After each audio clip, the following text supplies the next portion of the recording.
Hi friends, current అఫైర్స్లో భాగంగా ఒక ముఖ్యమైనటువంటి ప్రశ్న అండి. భారత వ్యవసాయ పరిశోధన సంస్థ కొత్తగా రూపొందించిన పూస శనగ 4037 వంగడంకు ఏ శాస్త్రవేత్త పేరు పెట్టారు? ఆన్సర్ వచ్చేసరికి నునావత్ అశ్విని గారు. అశ్విని గారు దివంగత శాస్త్రవేత్త అండి.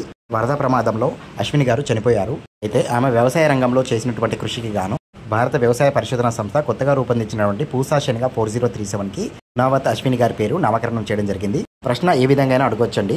ఇక్కడ మన ఫస్ట్ ట్రిక్ వచ్చేసరికి శనగ అశ్విని. అశ్విని గారి పేరులో కూడా షా ఉంది, నా ఉంది. చూడండి ఒకసారి, శనగలో కూడా షా ఉన్నది, నా ఉంది. శన శ్విని రెండు కూడా సిమిలర్గా ఉన్నాయి చూడండి.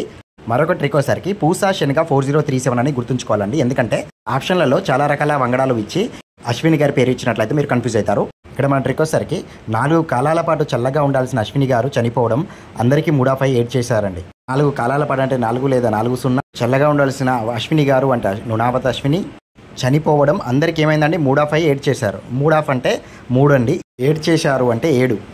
4037 మొత్తం వచ్చిందండి. పూసా శనగ 4037కి ఎవరి పేరు పెట్టారండి? నునావత్ అశ్విని గారి పేరు పెట్టారు. 4 కాలాల పాటు చల్లగా ఉండాల్సిన అశ్విని గారు చనిపోవడం అందరికి 3/8 చేశారు. అశ్విని గారు ఖమ్మం జిల్లా నివాసిని అండి.